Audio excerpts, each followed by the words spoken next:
These people are amongst the greatest quiz players in Britain. Together they make up the Eggheads, arguably the most formidable quiz team in the country. Question is, can they be beaten? Welcome to Eggheads, the show where a team of 5 quiz challengers pit their wits against possibly the greatest quiz team in Britain. They are the Eggheads. And taking on the awesome might of our quiz Goliaths today are the Barrow Independents from Barrow-in-Furness. This team are all independent custody visitors who work to ensure that the rights of people held in police custody are being met. Let's meet them. Hello, my name's Lynn. I'm 58 years old and I'm a retired NHS director. Hi, I'm Les, I'm 56 and I'm an engineer. Hello, my name is Sheila, I'm 64 years of age and I am a retired NHS worker. Hello, my name's Jeff, I'm 67 years old and I'm a retired driving instructor. Hi, I'm Amanda, I'm 21 and I'm a revenues officer. Welcome to you, Barrow Independents. Well, tell me about the work, first of all. A lot of people don't really know about the very important role that people like you play. Just in a nutshell, how does it work? Well, we all make unannounced visits to the police station, in our case, in Barrow-in-Furness.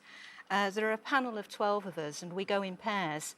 And our role is to visit people who are detained in police custody to ensure that they're being detained appropriately and that their welfare needs and their legal needs and so on are being met. Fascinating. I mean, how did you get the job?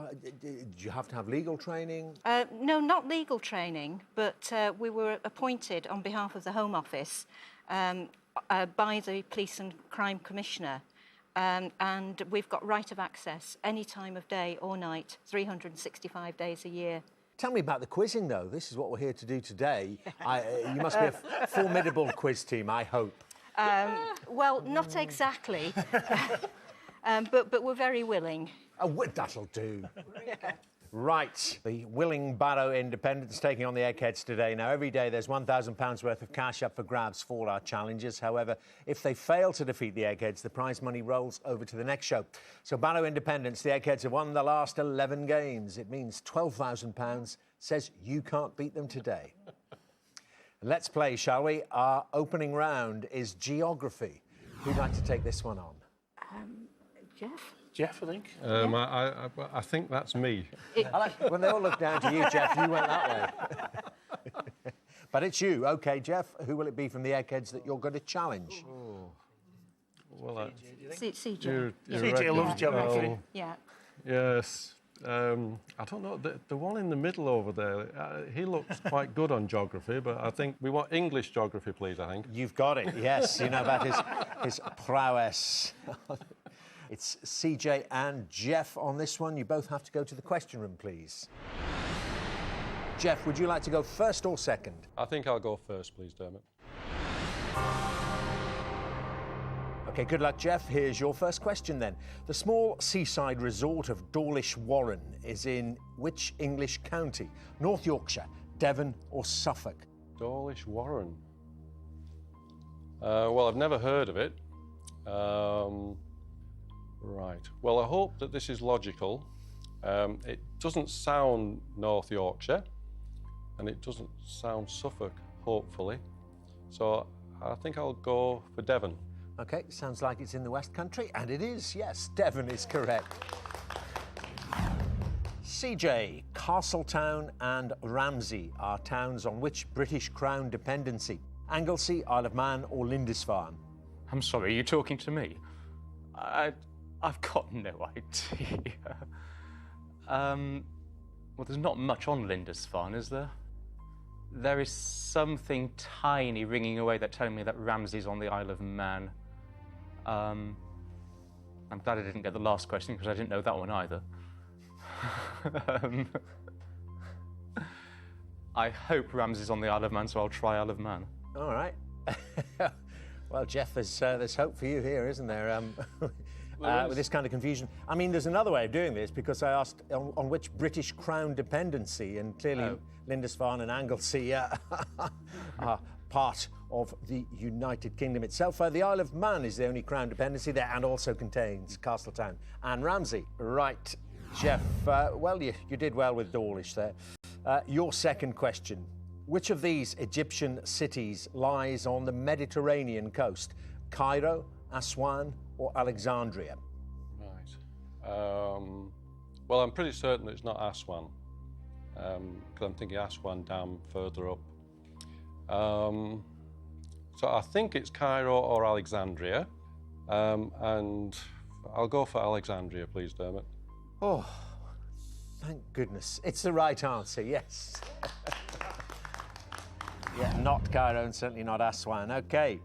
CJ, which Scottish industrial village became a UNESCO World Heritage Site in 2001? New Lanark, Glenshee or Daviot? OK, I'm just going to have to go on, again, the very faintest of bells.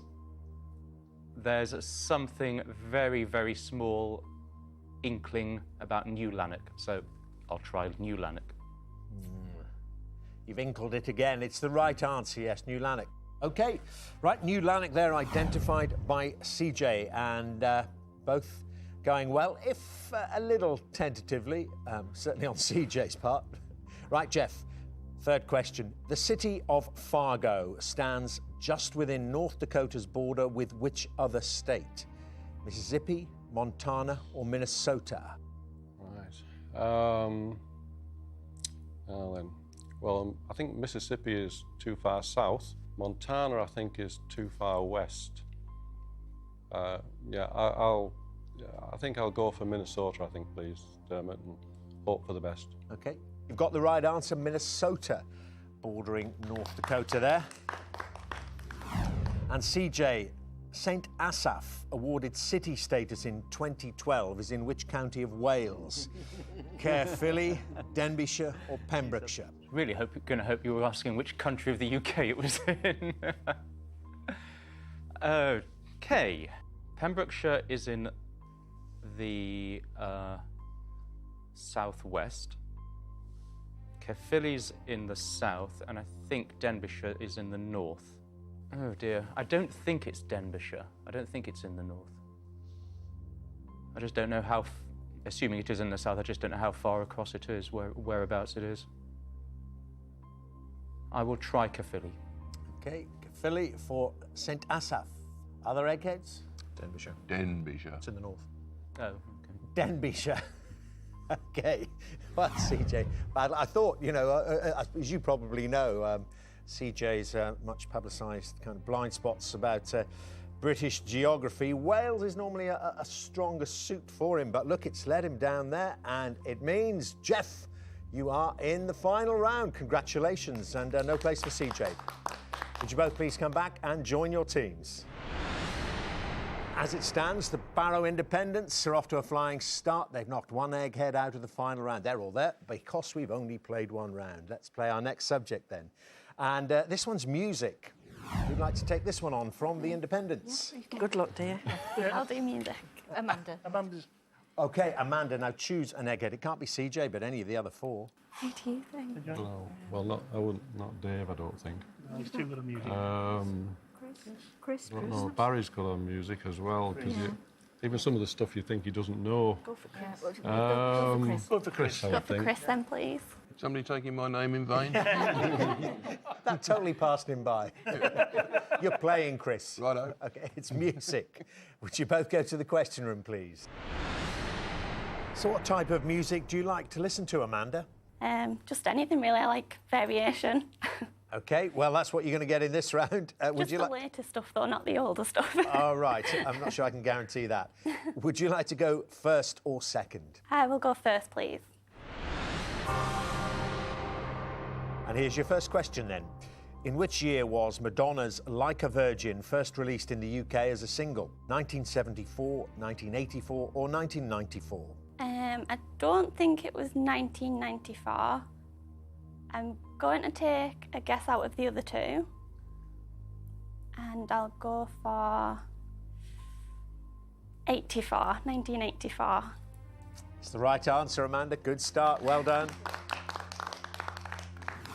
Chris, which spoof girl band formed by Dawn French, Jennifer Saunders and Kathy Burke had a charity single with Bananarama in 1989? Was it La La Nini Nunu, Gaga Fifi Tutu or Coco Bitty Lulu?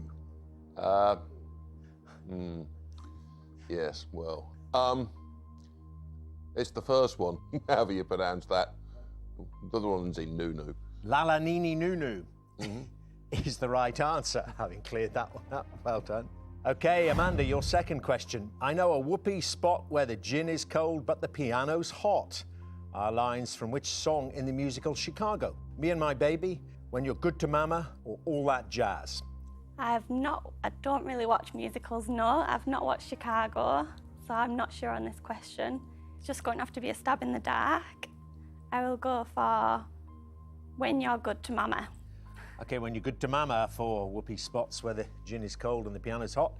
It's not, do you know, Chris? And all that jazz. All that jazz.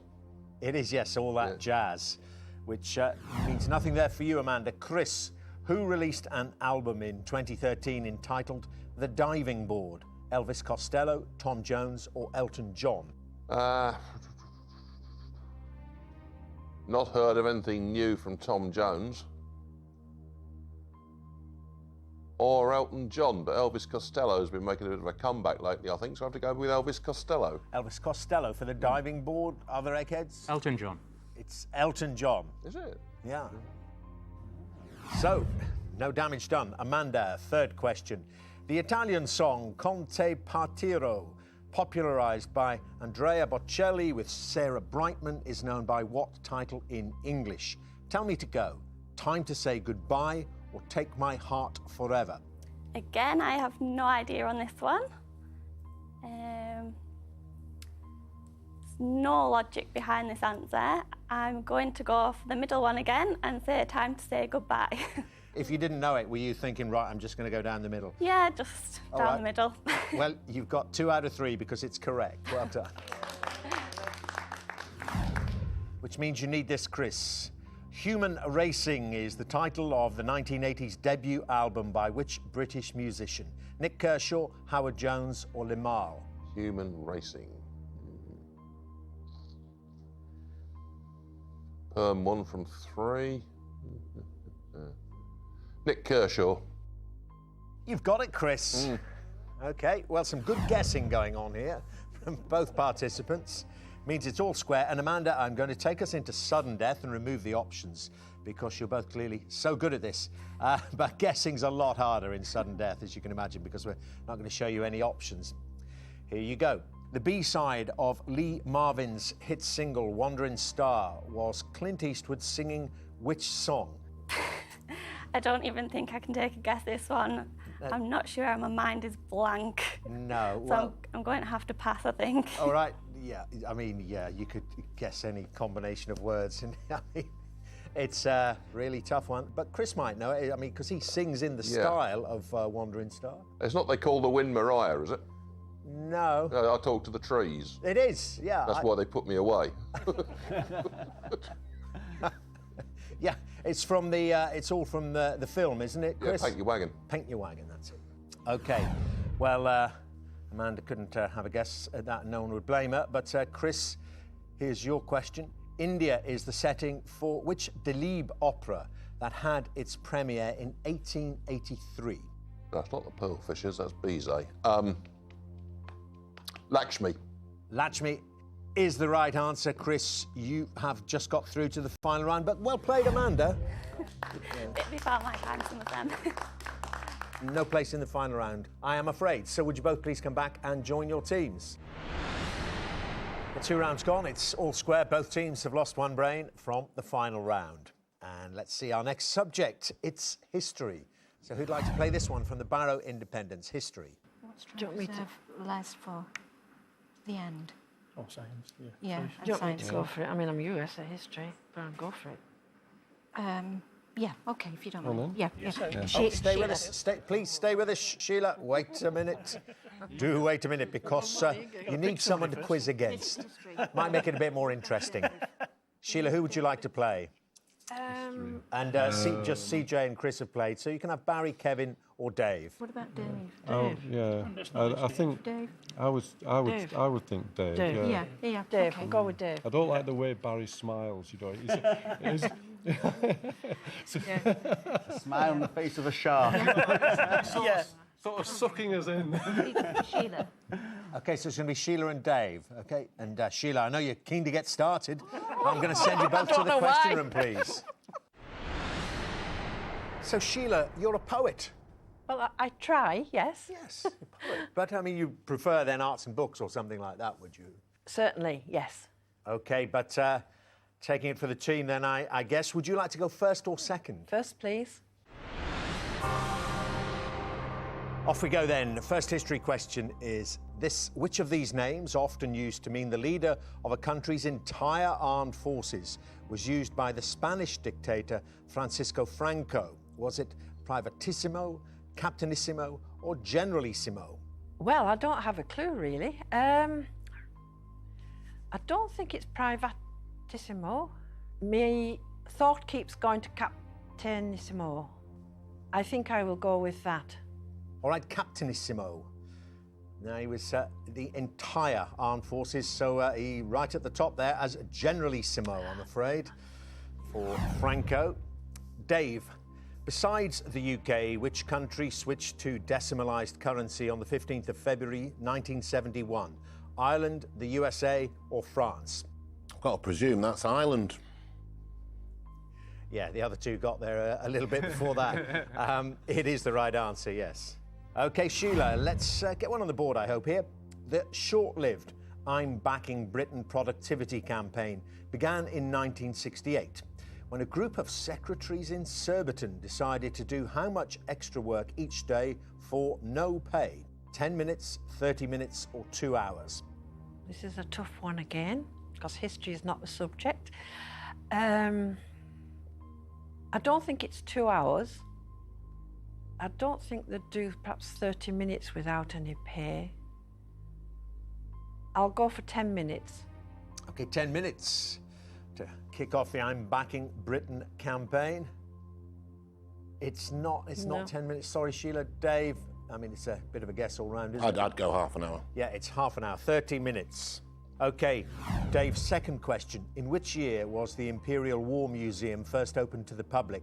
1920, 1940 or 1960? I think it's on the extremities. I don't think they'd open it during a war. Well, how long would it be open? I'll go 1920. So after the horrors of the First World War. Is the right answer, yeah. Well worked out, Dave, 1920. Got that, Dave? Which means, I'm sorry, Sheila, as you said, it wasn't really your subject. We end the round there.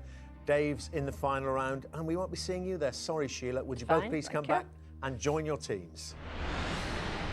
Well, the Eggheads inching back and inching into the lead. As it stands, the Barrow Independents have lost 2 brains from the final round. The Eggheads have lost 1. Will it be all square in the final round? Let's find out, shall we? And, oh, it's arts and books. Sorry, Sheila, arts and books. The last head-to-head. But Lynn or Les are the only two who can play this one, arts and books. Well, that'll be me. All right, and who would you like to play from the Eggheads? You've got Kevin or Barry there. Barry's not smiling on this one, so I don't know. Is that... that could be good. It could be the shark sucking us in, I don't know. It could. Yes, I think I'll take on Barry, please. You'll go for the shark. What kind of shark are you then, Barry? Are you kind of a great white or a basking shark? No, I'm gentle. I'm a nurse shark. OK. Good luck, Lynn. Lynn and Barry, into the question room then, please. Lynn, I hear you're very, very sporty. Was it you broke the world record at the Great North Run? Yes, I almost broke the 3-hour barrier in my first half marathon. That's a fantastic achievement. How did you feel after? Euphoric, I think, and really quite surprised that I actually trotted virtually all the way round. I had been thinking I'd be walking it most of the way, but I actually kept going. It was great. Well done you. Are you going to give it another go or maybe step up to a marathon? I think a marathon's probably beyond me, but certainly I'm going to do it again. OK, arts and books. Would you like to go first or second? I'll go first, please. Good luck, Lynn. Here you go. Faster Than Lightning, published in 2013, is the autobiography of which runner? Mo Farah, Usain Bolt or Paula Radcliffe? I don't think it's Paula Radcliffe. In fact, I'm fairly sure it isn't. Now, Mo Farah has had an autobiography recently, but I don't recall it being called Faster Than Lightning. I think I'll go for Usain Bolt. Probably just as well. It's the right answer, yes. And after the discussion we just had, maybe it should be yours for your next time in the Great North Run. Maybe just slightly little less faster than Usain. All right, Barry, in The Hitchhiker's Guide to the Galaxy, which character steals the spaceship Heart of Gold? Is it Mustafa Mond, Lando Calrissian, or Zaphod Beeblebrox? Now, I like this character because he has two heads, and that would come in very useful for an egghead. It was Zaphod Beeblebrox. Yeah, so what you mean, you can get around the no conferring rule in the question room? Yes, indeed. Mind you do it anyway, you just talk to yourself. Zaphod Beeblebrox is the right answer, yes. The lovely thing about that is he was able to steal the Heart of Gold because its owner was spending a year dead for tax purposes. OK, yeah, great book. OK, Lynn, second question. What is the occupation of Mark Darcy in Helen Fielding's novel Bridget Jones's Diary? Architect, barrister, or computer programmer? Well, I haven't read this book, so it's going to have to be somewhat of a guess. I'd be surprised if it's a barrister. Ooh. Well, apologies to people who are computer programmers. I think that might be the occupation that's more in keeping with Bridget Jones, so I'll go computer programmer. OK, computer programmer, yeah, because Mark Darcy is seen as he's seen as a bit of a square, isn't he? Bit uptight. Just trying to wind Barry up there. But it's not computer programmer. Barry? He was a barrister. Oh. A barrister. Was he? He was a barrister. Right, nothing there for Lynn. Barry, you try this one then on your second question.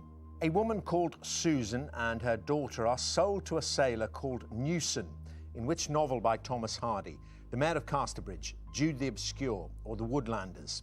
In this novel, Susan was led to the fair where she was sold wearing a halter, and she was sold for the princely sum of £5, and it was in The Mayor of Casterbridge. Yes, it was, Barry. You have a lead. The Mayor of Casterbridge is correct. So, Lynn, let's get this one on the board and stay in the game. What is the title of the play by Tracy Letts, which won the 2008 Tony Award for Best Play? The Seafarer, Rock and Roll, or August Osage County? Well, I haven't got a clue on this one, so it is going to be a complete guess. I'm not sure I can apply any logic to eliminating any of the potential answers, so I think I'll go August Osage County.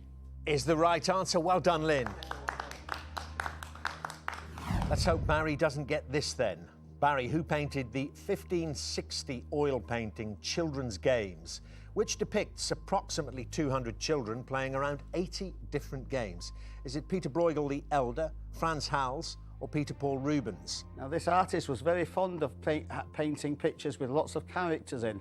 Another one of his famous ones on this sort of idiom was called Netherlandish Proverbs, where he tried to illustrate all the common proverbs in the Netherlands at that time. And the painter was Peter Bruegel the Elder. Peter Bruegel the Elder. I think you can tell, Lynn, that he knows this inside out. It is the right answer. Barry, well done. Which means, Lynn, no place for you in the final round. Sorry, just one wrong there. But it means Barry will be there in the final round. Would you both come back and join your teams, please? And this is what we've been playing towards then. It's time for the final round, which as always is general knowledge. But I'm afraid those of you who lost your head-to-heads won't be allowed to take part in this round. So Lynn, Sheila and Amanda from the Barrow Independents and CJ from the Eggheads, would you leave the studio now, please? So, Les and Jeff, you are playing to win the Barrow Independents, £12,000. Dave, Kevin, Barry and Chris, you are playing for something which money cannot buy, the Eggheads' reputation. And as usual, I'm going to ask each team 3 questions in turn. This time the questions are all general knowledge and you are allowed to confer. So, Barrow Independents, the question is, as always, are your 2 brains better than the Eggheads' 4? And Les and Jeff, would you like to go first or second? We'll go first. First, yeah. yeah. We'll go first, don't it? Well, good luck, Jeff. Good luck, Les. First question. The US Army officer Edward Oul is credited with co-designing which weapon introduced in 1942? Grenade, howitzer or bazooka? Grenades are much, much older than that. So are howitzers, and I'm pretty certain the bazooka was developed then. Sound like it, doesn't it? Yeah. I would say so. That'll be bazooka. OK, bazooka is the right answer, yes. Well done. Eggheads, at the 2013 Labour Party conference, Ed Miliband pledged to freeze the price of what? Airfares, fuel or school meals? Fuel. Freeze, I think, would be the appropriate word. Fuel. Fuel is correct, Eggheads. One each. Barrow Independence. Second question. 72 names, principally scientists, are inscribed on the side of which Parisian landmark? The Eiffel Tower, the Moulin Rouge or the Pont Neuf? Wow, I don't know. I mean, Eiffel Tower. It doesn't sound. No. I've been to the Eiffel Tower and I've I never can't noticed remember anything. I've been to about Moulin that. Rouge and I don't I can't remember imagine that it. I can't imagine it on the Moulin Rouge. No, so And, Pont Neuf. We'll go Pont Neuf. Yeah. We'll go for Pont Neuf. OK, Pont Neuf, 72 names, principally scientists on the... Is it Pont Neuf, Eggheads? No, I think it's the Eiffel Tower. It is the Eiffel Tower. It's the Eiffel Tower. I should have taken more notice. OK, well, Eggheads, your second question. In 1948, the military organisation known as the Haganah became the official army of which country? Yugoslavia, Kenya or Israel? Well, my uncle was the 4th highest ranking officer in the Haganah at one point, and it's the military army 1948 of Israel. Yes, can't really dispute that with you, can we, after that kind of family background? It is the right answer, Israel, yeah. OK, well, it means you need this. Good luck, Les and Jeff. What was the first name of the title character played by Peter Gilmore in the TV period drama series from the 1970s, The Oneiden Line? Is it James, Joseph or Jonathan? I have to confess to having watched this, and I'm pretty certain it's James. Yeah. James Oneiden? It's the right answer. Well done. Back on track. But a lot on the copybook there, which means the Eggheads have an opportunity. Veronica is the name of a particular manoeuvre in which of these activities? Bullfighting, fencing or hang gliding?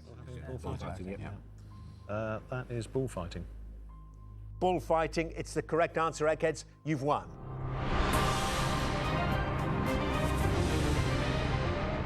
Well, Barrow Independence, well played there. Bad luck. It's been that story in a lot of those head-to-heads. Just the case that the Eggheads have managed to nudge you out of it in the end. We hope you've enjoyed playing them today, though. Oh, yes. It's been a good Absolutely. day, yeah. Been a great day, really. It's been great having you here, and thank you very much indeed for telling us about the great work that you do as well, voluntarily there. But the Eggheads have done what comes naturally to them, and their winning streak continues. I'm afraid you won't be going home with the £12,000, and that means the money rolls over to the next show. So, Eggheads, congratulations. Who will beat you? And join us next time to see if a new team of challengers have the brains to defeat the Eggheads. £13,000 says they don't. Until then, goodbye. Motivated and